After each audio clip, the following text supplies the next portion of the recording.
నమస్తే రమ్మగారు. నమస్తే జయ. ఖలీఫా కథలు హ్మ్. ఏదైనా ఒక కథ చెప్పండండి. కొంగ ఖలీఫా చెప్దాం.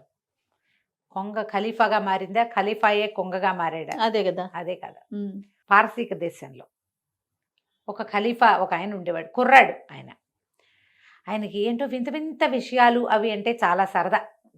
ఏదైనా వింతైన విషయం, వింతైన వస్తువు వాటి మీద గొప్ప సరదాగా ఉండేది. ఒకనాడు ఆయన తన వజీరు ఇద్దరు ఒక సౌదాగ్ర భాగంలో కూర్చొని కబుర్లు చెప్పుకుంటున్నారు. కబుర్లు చెప్పుకుంటూ ఉంటే బయట ఎవడో వస్తువులు అమ్మేవాడు ఒకటి తిరుగుతున్నాడు. వాడు ఏంటంటే వింత వింత వస్తువులు వ్యాపారస్తులు ఆ ఊరు నుంచి ఈ ఊరు నుంచి వస్తువులు సేకరించుకొచ్చి ఈ బాగ్దాద్ నగరం, అది దాని పేరు గుర్తు రావట్లేదు ఇందాక నుంచి, హుహు. బాగ్దాద్ నగరంలో తిరుగుతున్నాడు.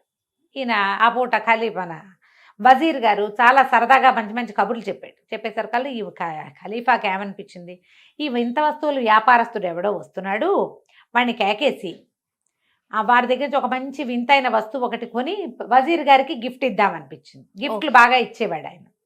సరే ఆ వ్యాపారస్తుడిని కేకేసుకురండ్రా అని పిలిచాడు. పిలిస్తే ఆ వ్యాపారస్తుడు వచ్చాడు. వాడేవో ఒక గాడిద మీద 3-4 సంచులు ఇట్టా వేళ్లాడేసుకున్నాడు. 2-3 పెట్టెలు ఉన్నాయి, అన్నీ ఓపెన్ చేశాడు. ఏవో మెరిసేవి గోడకి పెట్టుకునేవి అట్టటివి 2-3 కొన్నాడు. కొంటే సరే అవన్నీ వజీర్కి ఇచ్చాడు. మీ ఇంట్లో పెట్టుకోండి, ఎంతో బాగుందని ఇచ్చాడు. ఇచ్చిన తర్వాత ఏమిటి అన్నీ చూపించాను, ఒకటి ఒకటి చూస్తున్నాడు ఊరికే సరదాకి. ఆయనకు ఆ సరదా ఉన్నట్టు వ్యాపారస్తులకు తెలుసు. హ్మ్. అయితే ఏమైంది, ఒక ఇంత బాక్స్ అల్లేవు, దాని పక్కన ఒక సొరుగు ఉంది. అయితే ఆ సొరుగులో ఏముంది అని అడిగాడు ఈయన. ఆ సొరుగు తీస్తే అందులో ఒక నల్లటి పొడి ఉన్న ఒక డబ్బి, తర్వాత ఏమో ఏదో ఒక మంత్రం రాసి ఉన్న ఒక ఆకు, ఇంత ఆకు, అవి రెండు ఒకదానికొకటి ఇట్ట కట్టున్నాయి. ఇది అమ్మేది కాదండి, ఈ బాగ్దాద్ నగరంలో పాత వస్తువులు అమ్మేవాడు ఒకడు తన వస్తువులన్నీ నాకు ఇస్తూ ఇది కూడా ఇచ్చాడు. చదువుదామని ట్రై చేస్తే నాకేమో అది చదవడం రాలేదు, ఏముందిలే సామాన్లతో పడి ఉంటుందని దీన్ని పక్కన పెట్టుకున్నాను అనేసరికల్లా అది నాకు ఇవ్వు అని తీసుకున్నాడు ఈయన. మనం చదవలేని భాష ఏదో ఉంది, దానికి ఒక డబ్బా అటాచ్డ్గా ఉంది, అందులో ఏదో పొడుదంటే అదేదో వింతైన వస్తువు అయి ఉంటుందిగా, అంతేగా. ఇది నాకు ఇవ్వు అని తీసుకున్నాడు. తీసుకుంటే సరే తీసేసుకున్నాక వజీరు రాజు ఇద్దరు కలిసి ఆ పేపర్ని ఆ తాటాక ముక్కని చదవడానికి ట్రై చేశారు. వీళ్ళ వల్ల గాల. మరి వీళ్ళని పిలిచారు. పిలిచాక వాళ్ళలో ఒకడన్నాడు, మన పెద్ద బజార్లో ఉన్న మసీదులో ఉన్న వలీ గారికి, అదే అలా ఆజా చెప్తారుగా, ఆయనకి చాలా భాషలు వచ్చు, ఆయన్ని కేకేద్దామండి అని ఒకళ్ళు ఎవరో సలహా చెప్పారు. సరే ఈయన ఏం చేశాడు, వజీరుకి చెప్పాడు, ఆయన పిలిపించు వలీ గారిని అని. ఆ మర్నాడు మధ్యాహ్నానికి వలీ గారు వచ్చాడు. వచ్చాక అది తీసాడు, కాగితం చూపించారు, ఆ చెక్క ముక్కని ఆకు ముక్కని. ఆయన అదంతా చూసి ఇది హూణ భాషలో ఉందండి అన్నాడు. నీకు వచ్చా అంటే నాకు వచ్చు అన్నాడు. చదవమంటే మరి ఈ నల్లటి డబ్బీలో ఉన్న పొడి ఏదైతే ఉందో ఆ పొడిని పీల్చి ముతబోర్ అంటే ఇలా అంటే వాళ్ళు ఏ పక్షిగా కావాలంటే ఆ పక్షిగా మారిపోతారు. ఓహో! అప్పుడు అన్ని ప్రాణుల భాష వాళ్ళకి అర్థమవుతుంది. వాళ్ళు ఏం మాట్లాడుకుంటున్నాయో వీళ్ళకి తెలిసిపోతుంది. ఒకే ఒక్క రూలు, దానికి మళ్ళీ ఏం చేయాలి, మళ్ళీ ఆ ముతబోర్ అంటే మామూలుగా అయిపోతారు వీళ్ళు. ఈ ప్రాణులుగా ఉన్నప్పుడు ఏ పక్షిగా మారారో ఆ పక్షిగా ఉన్నప్పుడు వీళ్ళు నవ్వకూడదు. ఓహో! నవ్వితే ఈ పదం మర్చిపోతారు వాళ్ళు, ఇక మారలేరు. అది రూల్. ఈ ముతబోర్ అనేది ఏమిటో విచిత్రంగా ఉంది. వీళ్ళు ఆ దేశం వాళ్ళు ఉర్దూ అవి మాట్లాడతారు, అరబిక్ అవి మాట్లాడతారు. ఈ ముతబోర్ అనేది హూణ భాషలో పదం. మంత్రం అనుకో, ఇప్పుడు మంత్రం ఉంది, ఓ శ్లోకమైనా మనం 100 సార్లు చదివితే కానీ అది నోటికి రాదు. ఓ రోజు మర్చిపోయామనుకో, తన్నుకు తెచ్చినా అది మనకు గుర్తురాదు, మళ్ళీ చూస్తే కానీ.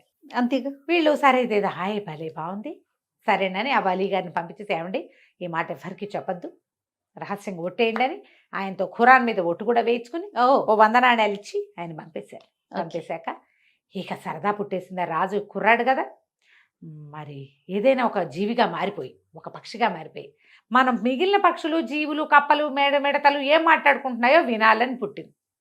మళ్ళీ వేరే వాళ్ళని ఇన్ని చేయకూడదు. ఇందులో ఉన్నది ఎవరు, ఒక ముసలి వజీర్ గారు, ఖలీఫా, అంతే. మన ఇద్దరమే చేద్దాం. సరే ఏమనుకున్నారు, ఓ పని చేద్దాం, ఈ పొడి డబ్బాను పొడి ఒక చిటికెట్ పట్టుకెళ్దాం. పట్టుకుని వెళ్ళి మనకి చుట్టుపక్కల సరస్సులు ఉన్నాయిగా, ఏదైనా ఒక సరస్సు దగ్గరికి వెళ్తే రకరకాల పక్షులు వస్తాయి. మనకు అప్పుడు ఏ పక్షిగా మారాలని అనుకుంటే ఆ పక్షిగా మారదాం. అప్పుడు ఏమైంది, మర్నాడు వీళ్ళు ఒక చోటకి బయలుదేరారు. వెళ్తే ఒక పెద్ద సరస్సు. ఆ సరస్సులో అటు ఇటు చూస్తే ఎన్నో రకాల జీవజాలాలు కనపడుతున్నాయి. కానీ వీళ్ళకి ఇంట్రెస్టింగ్గా అనిపించింది ఏం కనపడలే. ఇంతలో ఏమైంది, ఆకాశం నుంచి ఒక కొంగ ఎగురుకుంటూ వస్తుంది, కింద ఒక కొంగ నుంచి. అప్పుడు ఎప్పుడు వీళ్ళిద్దరు దాన్నే అబ్జర్వ్ చేస్తుంటే తెలిసింది, ఈ కిందున్న కొంగ ఆ పైన వస్తున్న కొంగకి వెల్కమింగ్గా ఏదో అంటోందని అర్థమైంది. బాగా అర్థం కాదు, వీళ్ళకి కనిపించింది. ఆ పైన ఉండేది కిందకి దిగింది. అప్పుడు వీళ్ళు అనుకున్నారు, అది కరెక్ట్, కొంగల్లాగా మారిపోదాం. వీళ్ళేం మాట్లాడుకుంటున్నారో మనకు తెలుస్తుంది. ఈ రెండు కొంగలు ఏం మాట్లాడుకుంటాయి. ప్రతి వాళ్ళకి ఇలాంటి ఒక క్యూరియాసిటీ ఉంటుంది. మనకి ఎలా ఉంటుందంటే వాళ్ళిద్దరు ఎవరైనా ఇద్దరు అక్కడ నుంచి మాట్లాడుతుంటే వాళ్ళు ఏం మాట్లాడుతున్నారా అనిపిస్తుంది. వీళ్ళకి పక్షుల మీద పుట్టింది. సరే ఏం చేశారు, ఈ ఆ డబ్బీలో నుంచి కొంచెం పొడిని తెచ్చుకుని ఇతను దట్టిలో పెట్టుకొచ్చాడు రాజు. అది చెరుకో చిటికడు తీసుకుని పిలిచి ముతబోర్ అన్నారు. అనగానే రెండు కొంగల్లాగా మారిపోయారు. ఒక పడుచు కొంగ, ఒక ముసలి కొంగ. వీళ్ళిద్దరు పోయి ఆ రెండు కొంగలు ఉన్న దగ్గర నుంచున్నారు. వింటం కోసమే. అలాంటి పిచ్చి వాళ్ళు లేరా ఇప్పుడు? వెళ్ళి అక్కడ నుంచుంటే ఆ కొంగలు రెండు మాట్లాడుకుంటున్నాయి. పలహారం చేసావా, నీకోసం కూడా 2 చేపలు ఉంచమంటావా అని కింద ఉన్న కొంగ అడుగుతోంది. పైన ఉన్న కొంగ అంటుంది, పలహారానికి ఏం లేదు, నిన్ననే తిన్నాను, ఇవాళ నాకు పలహారం లేకపోయినా పర్వాలేదు అని చెప్పింది. అవి వీళ్ళిద్దరూ సంభాషణ వింటున్నారు.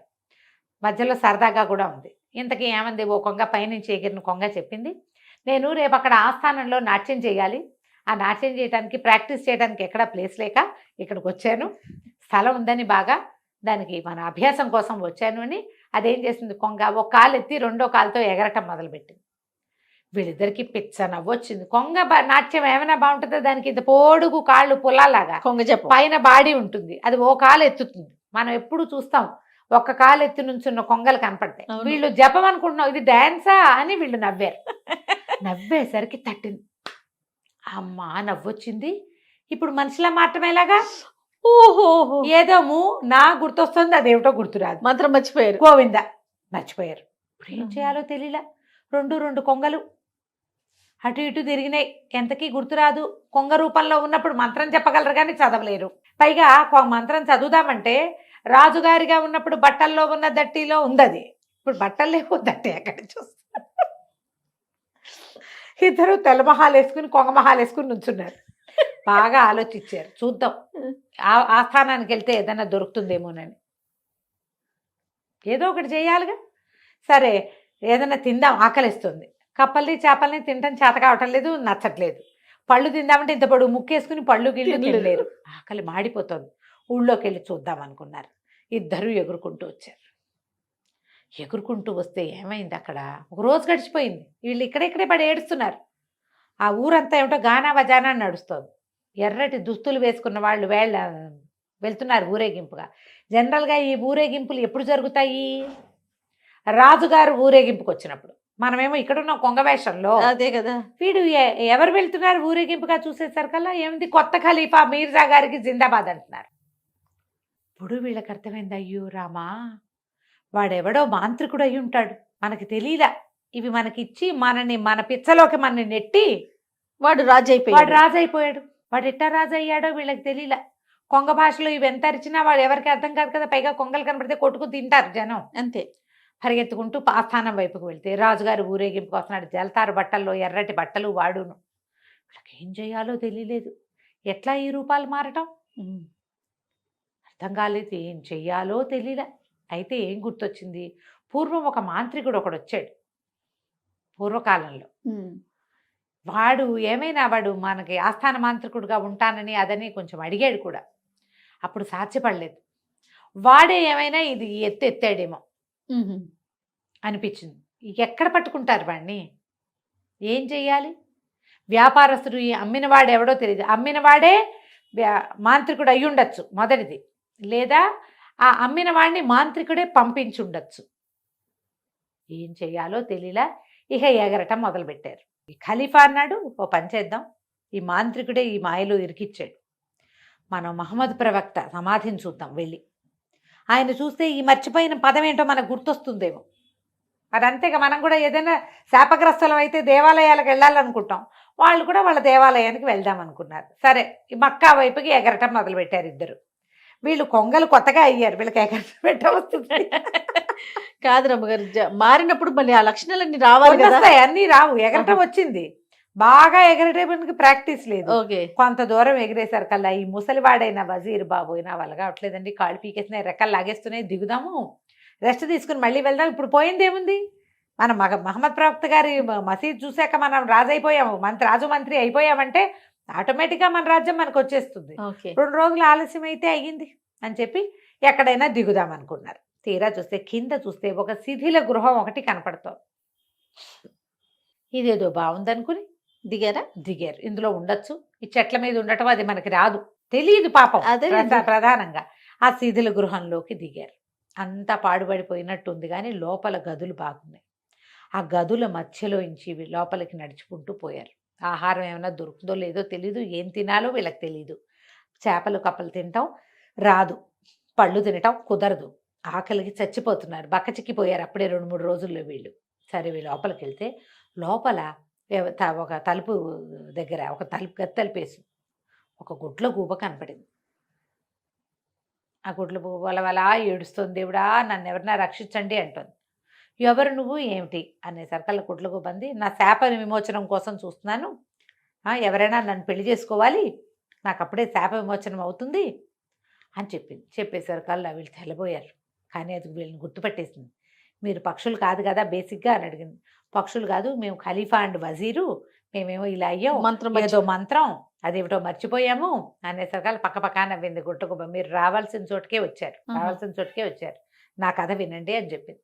ఇది ఈ పక్షి ఒక రాజకుమార్తె, రాబందు కాదు గుడ్లగూబ సారీ, ఒక రాజకుమార్తె. అయితే ఒక మాంత్రికుడు తన కొడుకైన మీర్జాకి నన్ను ఇచ్చి పెళ్లి చేయమని మా నాన్నని అడిగాడు. మీర్జా గాడి మొహం అద్దంలో చూసుకోమన్నా నేను. అందుకని ఆ మాంత్రికుడు నన్ను గుడ్లగూబగా మార్చేసి ఈ శిథిల గృహాల్లో పడేశాడు. మరి నువ్వు ఎట్లా మామూలు మనిషి అవుతావు అని అడిగారు వీళ్ళు. మామూలు మనిషి అవ్వడానికి ఏముంది, ఎవరైనా నన్ను గుడ్లగూబగానే పెళ్లి చేసుకుంటే నీకు మహాందగత్వని, నీకు ఇది పొగరు, గుడ్లగూబ వైపోమన్నాడు. ఎవరైనా నన్ను గుడ్లగూబగా పెళ్లి చేసుకుంటామంటే అప్పుడు నా శాప విమోచనం, లేకపోతే నేను ఇలాగే ఉంటా. అయితే ఈ మాంత్రికుడు ప్రతి పౌర్ణమి నాడు వీళ్ళు ఈ శిథిల గృహానికి చేరతారు. వాడు ఒకడే కాదు, వాడి అనుచరులందరూ వస్తారు, బోళ్ళంత మంది ఉంటారు. ప్రతి వాళ్ళు తాము ఏం పాపం చేశారో చెప్పుకుంటారు. ఇప్పుడు ఎవరెవరిని మోసం చేసాము, మాయలో ఎవరిని ముంచాము అనేది మాట్లాడుకుంటారు. ఆ మాటల్లో మీరు ఏ మంత్రాన్ని మీరు మరి వీళ్ళకి ముతబోరు గుర్తొస్తే కానీ మామూలు రూపాలు రావు. అవునులే. నల్లటి పొడి మొదట పీల్చాలి, రెండోసారి రూపాల నుంచి బయటకు రాని ముతబోర్ అంటే సరిపోతుంది. అదేమో గుర్తు రావటంలా. మీకు తెలిసి ఆ మంత్రం ఏదైనా ఇక్కడ గనక వినపడితే మీ పని అవుతుంది. కాబట్టి మీ అదృష్టం కొద్దీ ఇవాళే పౌర్ణమి, ఇప్పుడు చీకటి పడుతుంది, అర్ధరాత్రి అయ్యేసరికి వాళ్ళంతా వస్తారని చెప్పింది. చెప్పంగానే ఖలీఫా అన్నాడు ఎగిరి గంతేసి, అబ్బో ఎంతో బాగుంది, మమ్మల్ని అక్కడ తీసుకెళ్ళవా అన్నాడు. అప్పుడే అయ్యిందా, మీ ఇద్దరిలో ఎవరో ఒకళ్ళు నన్ను పెళ్లి చేసుకుంటామని మాట ఇవ్వండి ముందని అనగానే ఈ రాజుగారు ఖలీఫా అన్నాడు, ఎంతో బాగుందండి అని వజీర్ గారిని, ఈ అమ్మాయిని పెళ్లి చేసుకోండి మీరు ఈ గుడ్లగూబని అనగానే వజీర్ అన్నాడు, ఇంకా నయం, మా ఆవిడ గుడ్లు పీకేస్తుందండి, మా ఆవిడ ఒప్పుకోదు. మామూలుగా మన జాతిలో 4 పెళ్ళిళ్ళు ఒప్పుకున్నప్పటికీ మా ఆవిడ భయాన్ని నేను దాని ఒక్కదానితోటే ఉంటున్నాను, పైగా నేను పెద్దవాడిని, నేనెట్టా పెళ్లి చేసుకుంటాను, మీకు ఎటాగో పెళ్ళి అవ్వలేదు కదా, మీరు చేసుకోండి అనగానే ఖలీఫా అన్నాడు, చేసుకోవచ్చు అనుకో, కానీ ఆవిడ ఎంత అందగతో ఏం వయసుదో, రాజుగారి అమ్మాయిలందరూ 16 ఏళ్ల బాలాకుమారులు ఎవరు, 50 ఏళ్ల రాజకుమార్తె పెళ్లి కానిది కూడా మన జాతిలో ఉండొచ్చు. ఓహో, అప్పుడు ఈ 50 ఏళ్ల కురూపి నా పెళ్ళమైతే నేనేం చెయ్యాలి అనేసరికి ఈయన వజీరు, ఏమైనా సరే మీరు పెళ్లి చేసుకోవాలి, మీరే చేసుకోవాలి, నేను చచ్చినా చేసుకోను అని గట్టిగా పట్టేశాడు పట్టుదల. మీరు వింత వింత బొమ్మలు అన్నారు, నేను ఒప్పుకున్నా, అదేదో మంత్రం అను కొంగవ్వు అంటే అయ్యా ఇప్పుడు పెళ్లి చేసుకోమని మాత్రం మీరు నన్ను ఆజ్ఞాపించకూడదు, పైగా నేను ఖలీఫాని, నువ్వు వజీర్వి అన్నాడు ఈయన. నువ్వు ఇప్పుడు ఖలీఫావి కాదు, నువ్వు కొంగవి, నీ మాట అనేసరికి ఏం చేస్తాడు, దక్కిస్తూ ఇప్పుడు ఈ అమ్మాయి గుడ్లగూబ దగ్గరికి వెళ్ళారు. ఆ గుడ్లగూబ ఏమంటుంది, నన్ను పెళ్లి చేసుకుంటామని మీరు మాటిస్తేనే వాళ్ళు ఎక్కడికి వస్తారో చెప్తా మీకు, లేకపోతే నేను చెప్పను, మీరు వెతుక్కున్నా మీకు అది కనపడదు. ఇంకేం చేయలేక ఖలీఫా గారు దక్కిస్తూ, సరే ఏం చేస్తాను, అలాగే నేను పెళ్లి చేసుకుంటున్నానని 3 సార్లు ప్రతిజ్ఞ చేసేసరికల్లా ఈ గుడ్లగూబ ఏం చేసింది, నవ్వుతూ అటు వెళ్ళండి, కిందకి మెట్లు దిగండి, బాగా కిందకి వెళ్తే మీకు వాళ్ళంతా కనిపిస్తారు. పరిగెత్తుకుంటూ 2 కొంగలు వెళ్ళిపోయినాయి కిందకి. కింద ఇట్లా దిగుడుగా ఉంది మెట్లు. లోపలికి వెళ్తే ఒక పెద్ద సభాభవనం లాగా ఉంది. బయటకి శిథిల గృహమే కానీ అది బోళ్ళన్ని ఏర్పాట్లోనే బోళ్ళంత ఫుడ్డు. ఎంతమందో కూర్చున్నారు అక్కడ. ఒక్కొక్కళ్ళు వస్తున్నారు. తీరా చూస్తే వీడు గుర్తుపట్టాడు. వీళ్ళకి పాత సామాన్లు అమ్మాడు కదా, వాడు కూడా వచ్చాడు, నల్లటివాడు. ఓహో. వచ్చేసరికల్లా వీళ్ళే 2 కొంగలు పరిగెత్తుకుంటూ వెళ్ళి వాళ్ళ వెనకాల కూర్చున్నాయి. వాళ్ళందరూ కొంతమంది తెల్లటి పెద్ద పెద్ద బట్టలు వేసుకున్న వాళ్ళు కూడా ఉన్నారు. ఆ తెల్ల బట్టల వెనకాల దాక్కుని కొంగలు 2 చెరుకో పక్కన మోహరించి కూర్చునేసరికల్లా వాళ్ళలో మాట్లాడు ఒకళ్ళు చెప్తున్నారు, నువ్వేం చేసావంటే, ఈ వారంలో నేను చేసింది ఏంటంటే ఖలీఫాకి వాడి వజీర్కి నేను నల్లపొడి తాటాకు అమ్మేశాను. నేను అమ్మేయటం వల్ల మీర్జా రాజు అయిపోయాడు, మీర్జా ఖలీఫా అయిపోయాడు. రాజేమో ఏ పక్షిగా మారాడో, వాడి బతుకు ఏమైపోయిందో, వాడికి వెళ్ళిపోయాడు, ఖలీఫా ఇక్కడ లేడు అని చెప్పి, ఏం చెప్పావురా, ఏం భాషలో రాసావురా అని అందరు అడిగారు. అడిగితే ఏముంది, ఆ ఊళ్ళో చదివే వాళ్ళు ఎవరు లేరు, ఓన్లీ పెద్ద మసీదులో ఉన్న వలి ఒక్కడే చదవగలడు, అదొక్కటి హూణ భాషలో రాశాను. ఎవరైతే ఈ నల్లటి పొడి పీల్చి మూతబోర్ అంటారో వాళ్ళు కావలసిన పక్షిగా మారిపోతారని రాశాను. ఆ రాజుగారు అది చదివించుకుని ఉంటాడు, ఆ వలీని తెప్పించి వాడి పని అయిపోయింది అనగానే వీళ్ళకి వెంటనే గుర్తొచ్చేసిన మూతబోర్. ఇద్దరు పరిగెత్తుకుంటూ పైకి వెళ్ళిపోయి ఆ శిథిల భవనంలో నుంచి బయటపడి మూతబోర్ అని గట్టిగా అరిచారు. ఆరవంగానే ఏముంది, ఖలీఫాగాను అమ్మాయి ఈయన వజీర్ గాను మారిపోయారు. మారిపోయేసరికల్లా ఒకళ్ళ మొహాలు ఒకళ్ళు చూసుకున్నారు, బట్టలు చూసుకున్నారు. ఆహా వచ్చేసాం, అమ్మయ్య ఇంకెప్పుడు వింత వస్తువుల జోలికి వెళ్ళకూడదు అనుకుంటూ వెనక్కి తిరిగేసరికల్లా వెనకాల ఒక మహాసౌందర్యవతైన అమ్మాయి ఒకటి నుంచుంది. ఈ అమ్మాయి ఎవరు, ఏ మాయ మంత్రం హడిలు చచ్చారు వీళ్ళు. మళ్ళీ మాంత్రికురాలు వచ్చిందని, నువ్వెవరో మాకు తెలియదు అన్నారు. ఎందుకు తెలీదు, నన్ను పెళ్లి చేసుకుంటానని మాటిచ్చావు కదా. నువ్వు అనగానే ఖలీఫా ఆశ్చర్యపడి, నువ్వే నా గుడ్లగూబ అన్నాడు. నేనే గుడ్లగూబని, పదండి ఇక్కడి నుంచి వెళ్ళిపోదామని చెప్పి ఆ గుడ్లగూబ అమ్మాయిగా మారిపోయిన యువరాణిని చేత్తో పుచ్చుకొని వీళ్ళు ముగ్గురు అక్కడి నుంచి నడిచెళ్ళి ఓ పల్లెటూరు చేరి, అక్కడ ఖలీఫా ఉంగరం ఉంటుంది, ఆ ఉంగరం మొత్తం వాళ్ళ రాజ్యం అంతా చెల్లుతుంది. అక్కడ గ్రామాధికారి అరేంజ్ చేసిన బండెక్కి రాజ్యానికి వెళ్ళిపోయారు, బాగ్దాద్ నగరానికి వెళ్ళిపోయి ఆ మీర్జాని దించేశారు. ఈ యువరాణిని పెళ్లి చేసుకున్నాడు. మీర్జాని శిక్షించలేదు, ఎందుకంటే మీర్జాకి మాంత్రిక శక్తులు లేవు. ఓకే, వాడు మంత్రగాడు కాదు. వాడు నువ్వు ఇవాళ రాజువి అంటే పోయి రాజ్య సింహాసనం ఎక్కాడు అంతే, వాడిని ఏం శిక్షించల.